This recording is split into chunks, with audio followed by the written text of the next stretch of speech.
British Isles, with their thousands of miles of rugged coastline, deep rivers and natural resources, are fitted by nature to be the birthplace of ships.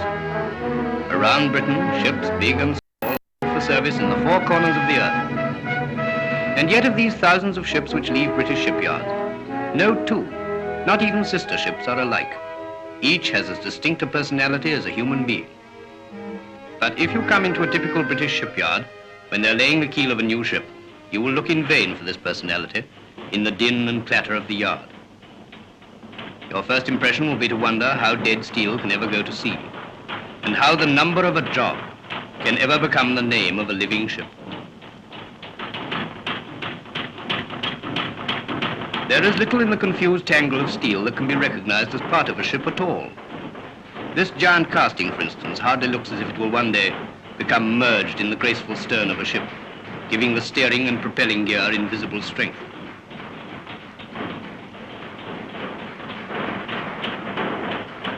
You may find it hard to imagine, too, that this great steel backbone now taking shape will soon be holding back the pressure of thousands of tons of sea water.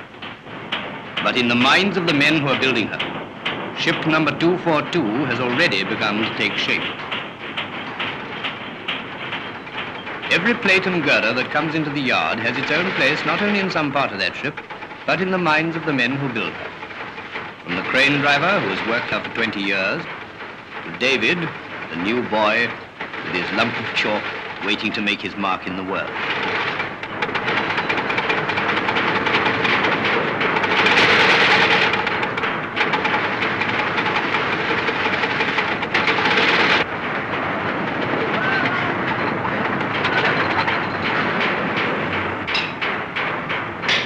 David's father works with red-hot steel. His job is to hammer and twist ribs for the side of the ship. This is no haphazard work, for every rib is forged to an exact pattern marked out on the floor, and each is different.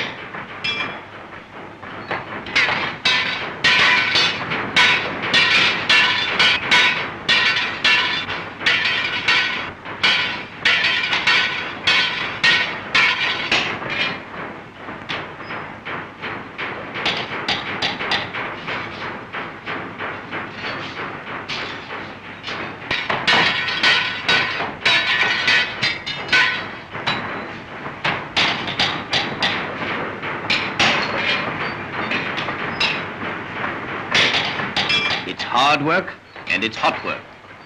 And one of David's jobs is to keep his father supplied with tea.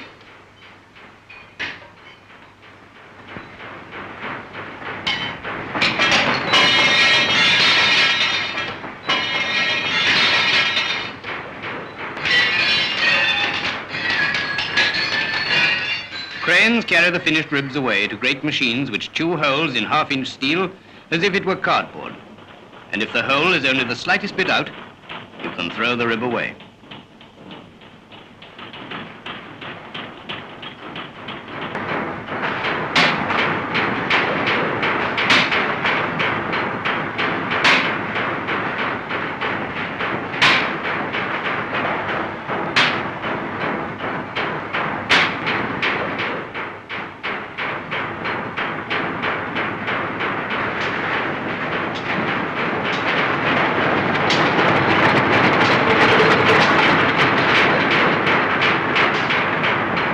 After weeks of patience and hard work, the ship begins to rise in the stocks.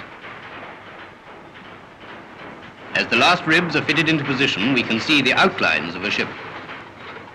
And somewhere in this dead forest of steel girders is the spirit of a ship too. Now the ribs must be coated with steel. For this, thousands of steel plates are continuously coming into the yard. Each plate is tested by Lloyd's before it leaves the steelworks, and every one carefully examined again when it reaches the yard.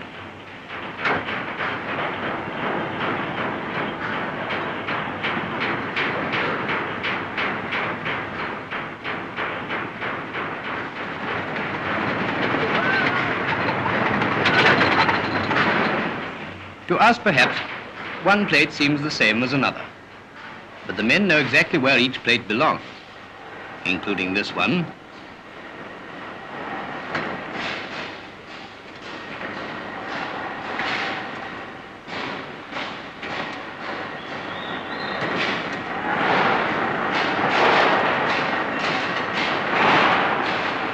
First, they mark it for punching. In this case, it is punched by a special multiple punching machine.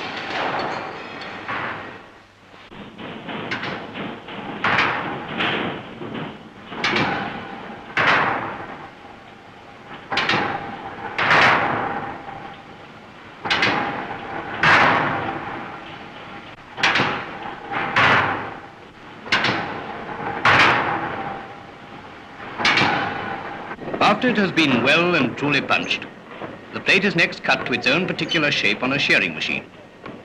Thus it will fit snugly alongside the thousands of others which form the sides of the ship.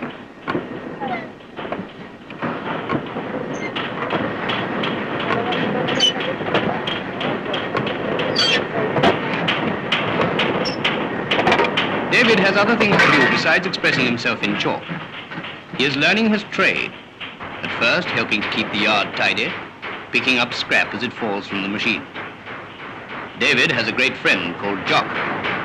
Jock intends to be an electric welder like his brother. And in a year, he and David will be apprenticed to their trades. For 5 years, they will do nothing but learn. The skill and craft of shipbuilding is a tradition which carries on beyond the span of any man's life. It cannot be learnt in a book. It must be handed on from one to another, from father to son, from brother to brother. In this yard are whole families who have grown up within it, families whose children will be building good ships when today is history. When night falls, not all the men go home. Some of the home guards stay to watch over the ships they have built.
Dominating all the other sounds in the shipyard is the clatter and clanging of the riveters. Their work, above all others, makes steel go to sea. The riveters join the thousands of individual parts together and make them one.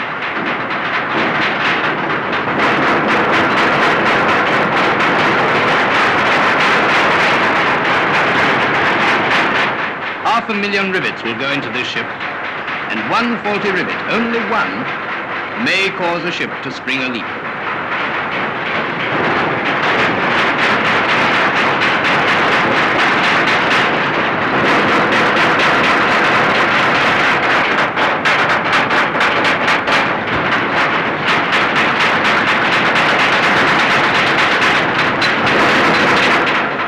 5 years to train a man to hit a rivet soundly with a hammer. The boys, who one day will be riveters, learn their jobs within sight of their fathers and brothers. A new generation of shipbuilders is always in training. As the steel sides are hammered together, fresh armies of workers seal up her steel plates so that not even a drop of water may creep in between them. Painters, too, climb all over her sides, and soon each steel plate merges into the next under a uniform of glistening paint.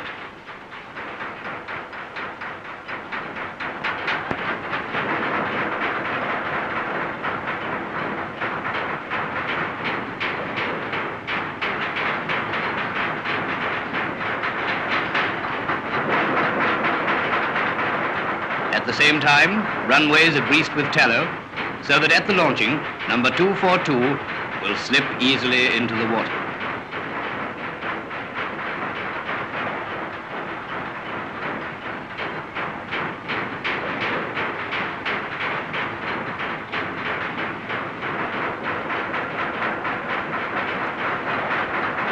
Suddenly, behind the tangle of the shipyard, there is a ship.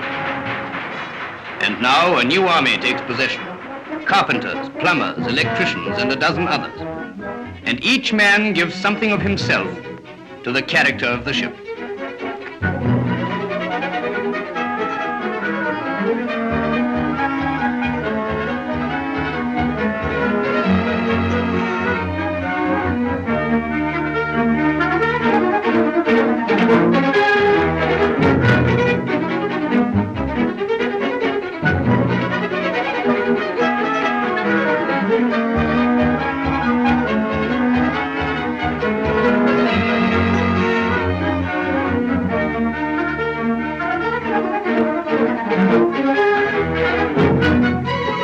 Months of patient work are coming to an end.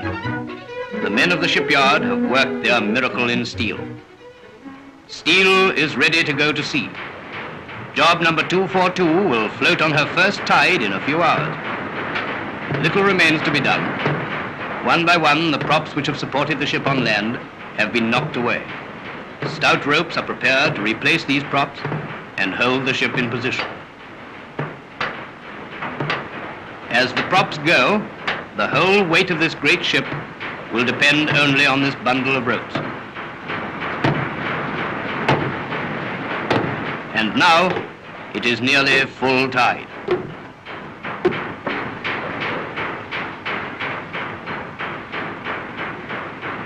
As the time draws near, the men in the yard, and their wives and children and people from miles around, gather to see how number 242 takes the water.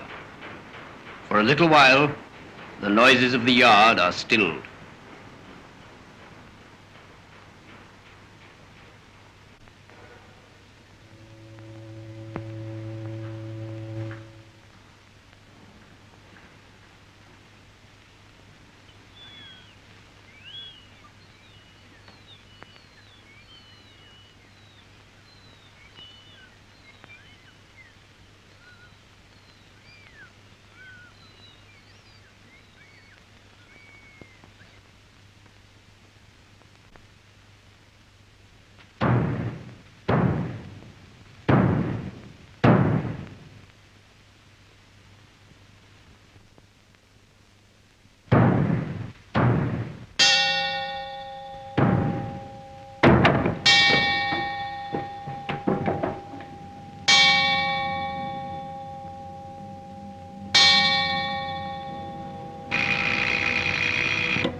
Another ship has been brought to life in British shipyards.